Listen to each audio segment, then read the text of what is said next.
Halo pemirsa, Simpo Dunia kembali hadir menemani Anda dengan berbagai informasi dari penjuru dunia. Bersama saya, Fesi Rahmadi, ini dia Simpo Dunia selengkapnya.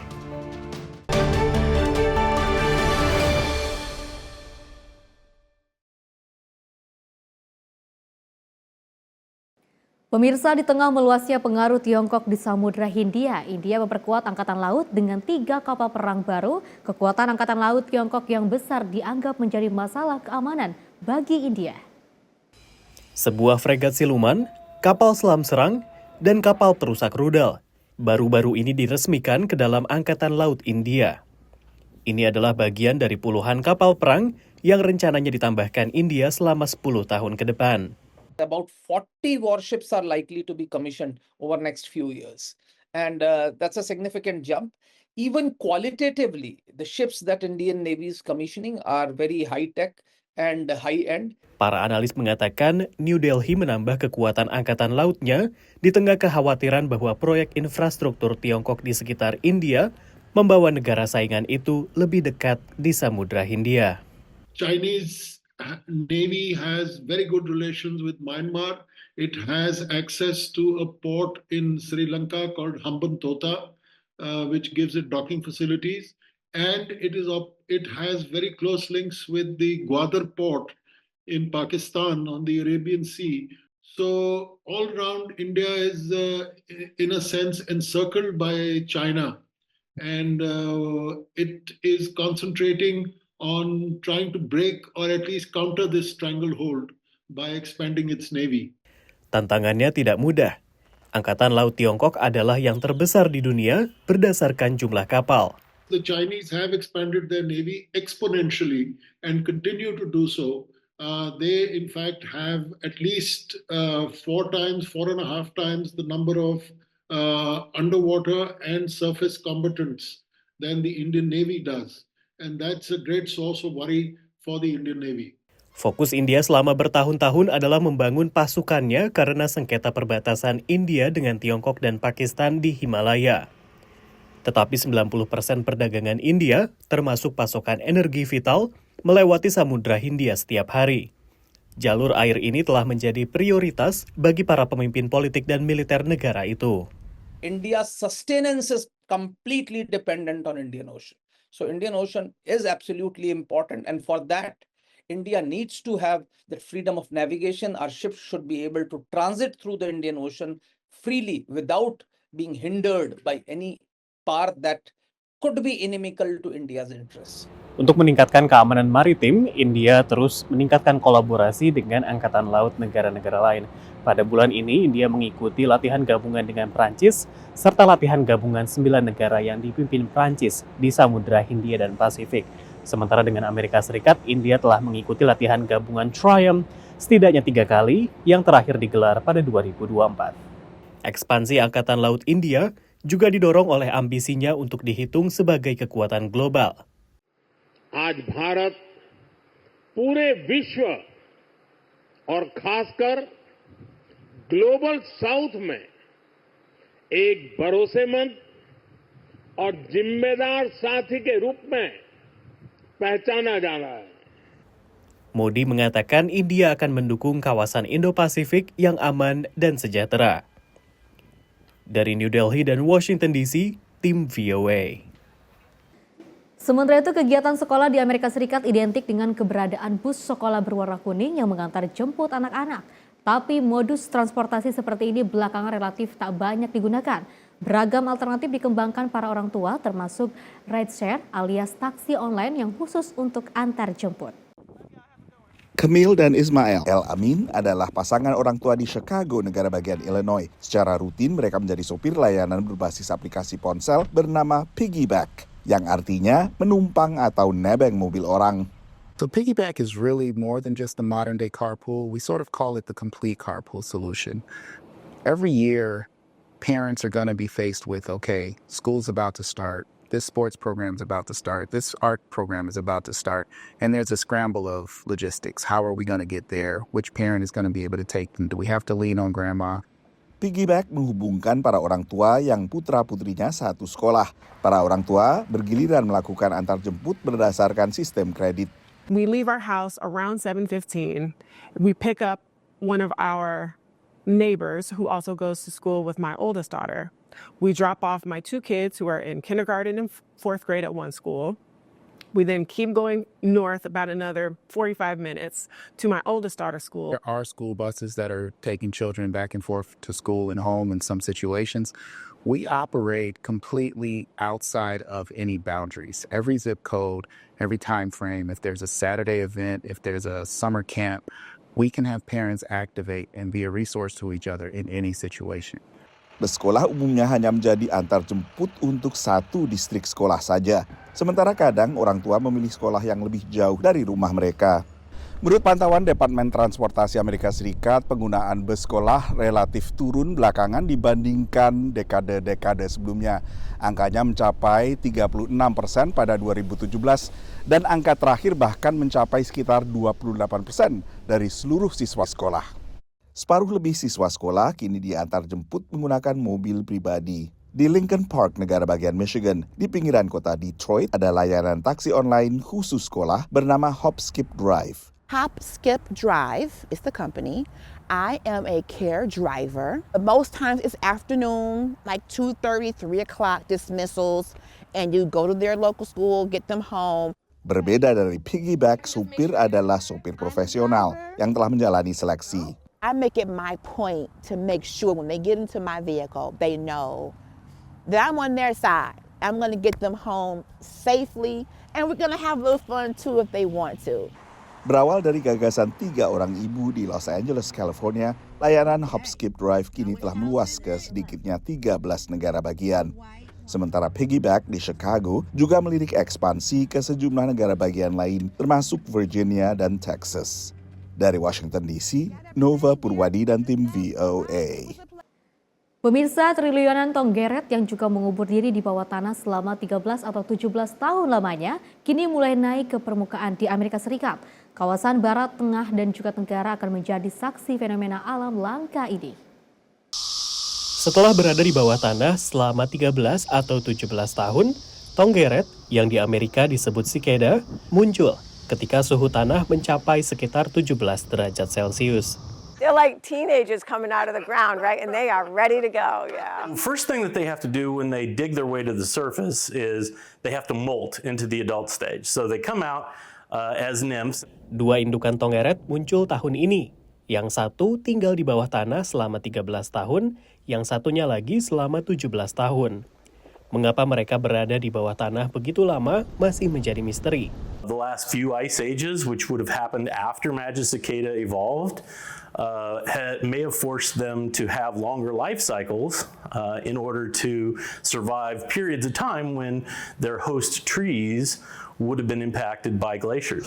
Setelah berada di atas tanah, tonggeret hanya bertahan sekitar 4 hingga 6 minggu. Di Amerika Serikat bagian barat tengah seperti Illinois dan Iowa, serta tenggara seperti South Carolina dan Georgia.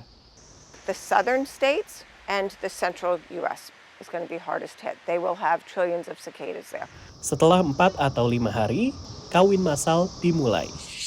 Tonggeret jantan berkumpul di pohon dan mulai bernyanyi untuk menarik perhatian tonggeret betina yang akan menentukan pilihannya. She will flick her wings and he will mate her, and once she's mated, he inserts what's called a copulatory plug, which plugs the female so that other males can't mate with her. But then he gets to go on and find other females to mate with. Yang betina segera mulai membuat celah kecil pada batang pohon untuk bertelur antara 400 hingga 600 butir sebelum mati. Nimfa yang menetas akan turun dan menggali ke bawah tanah.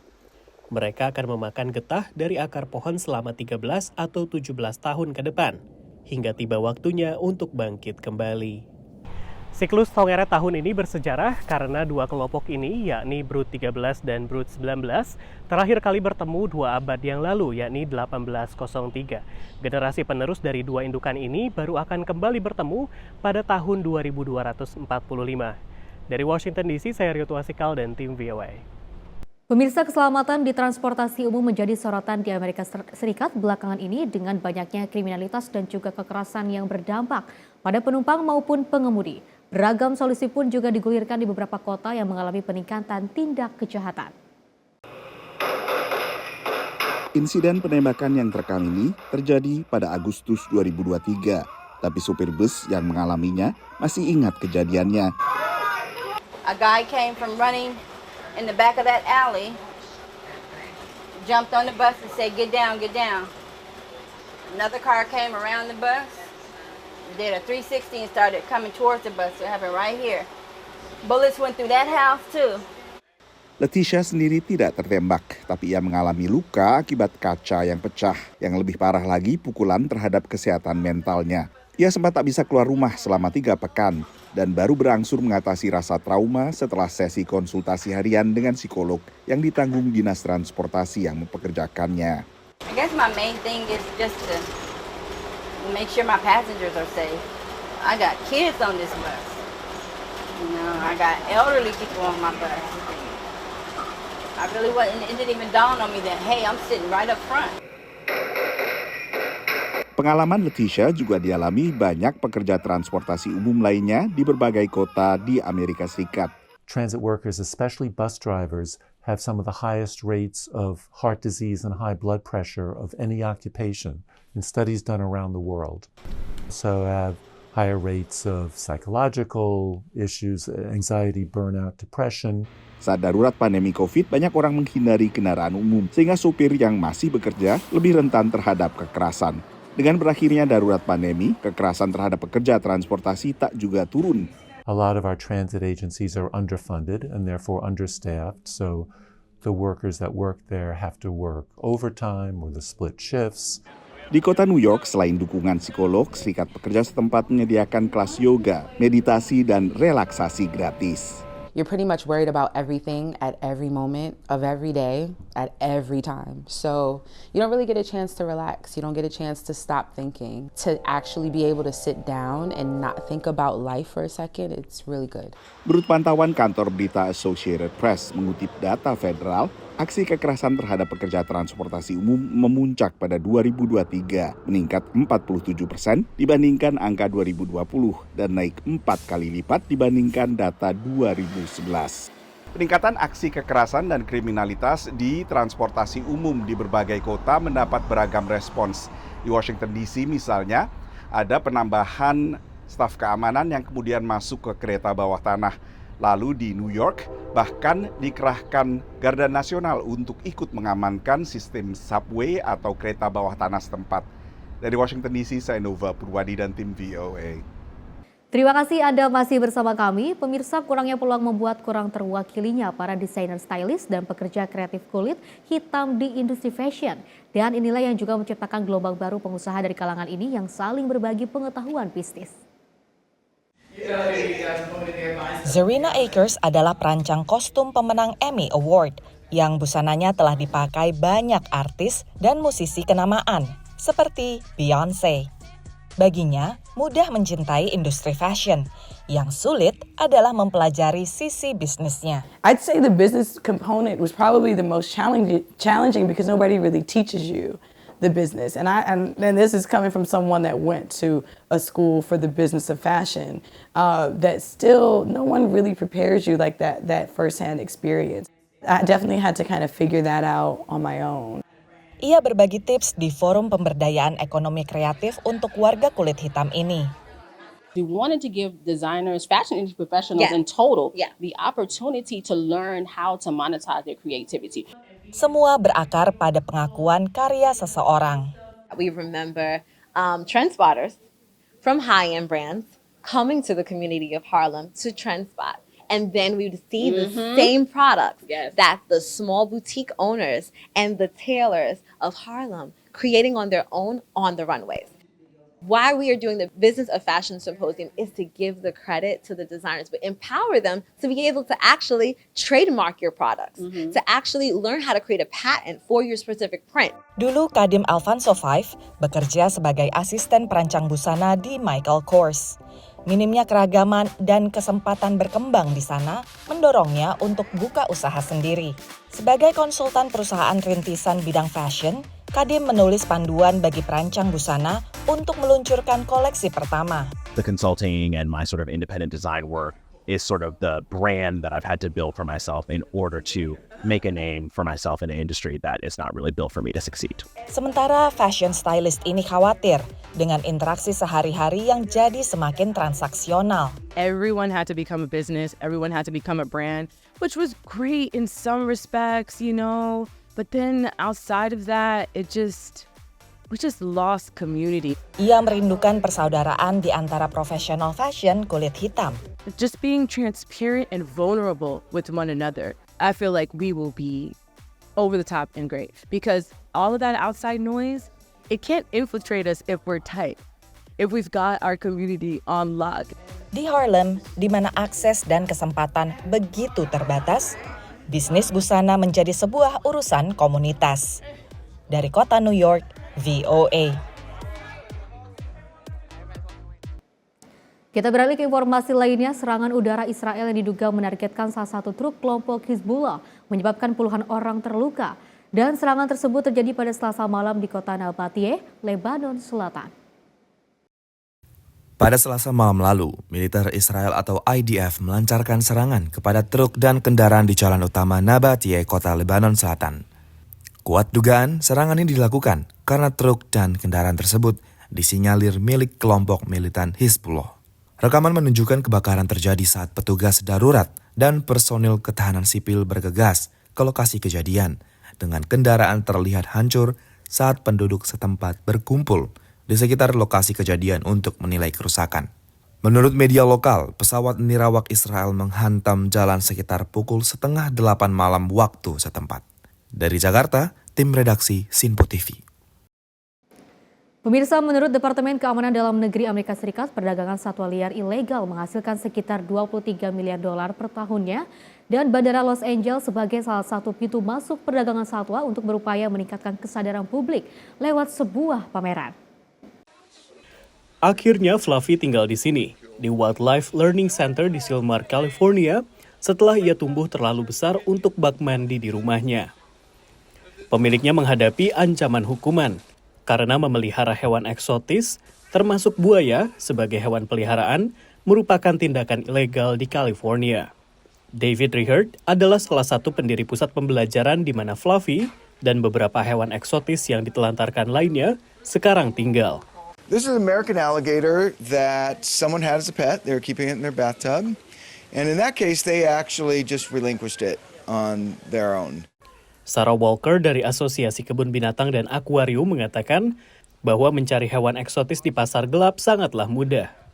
Across the United States, wildlife inspectors are seizing 27 live animals a day. They're being smuggled sometimes through the mail, sometimes on airplanes, in cargo, and on passengers. Believe it or not, people with birds and turtles and all sorts of animals literally taped and strapped to their body.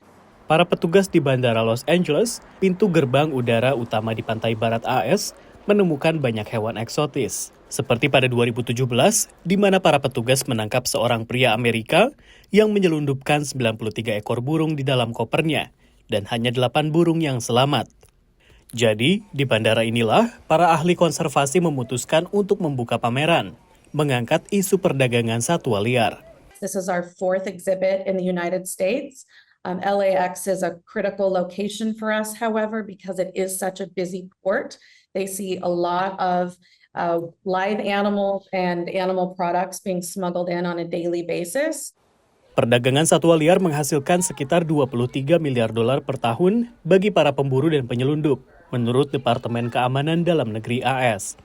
Richard mengatakan bahwa burung adalah salah satu penghasil uang terbesar. Some species of bird that come to mind can be very expensive, like toucans and different types of parrots that are endangered. Those come with a big price tag. A lot of the exotic cats, even tigers, are surprisingly not as expensive as you might think. Dan tragisnya, menurut sebuah penelitian baru-baru ini, sekitar 70% hewan peliharaan eksotis yang diselundupkan mati, bahkan sebelum mencapai pasar.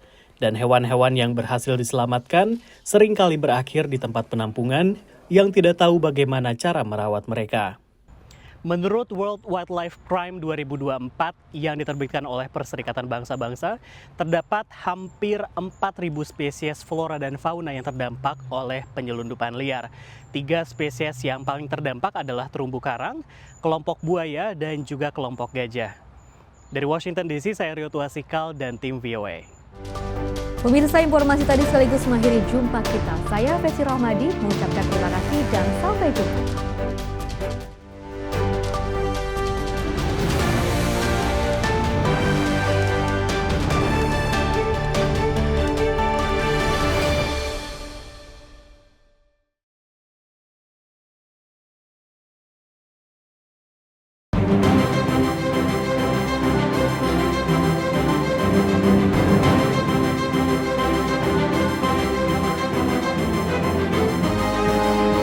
Simple TV, News, Sport, Entertainment.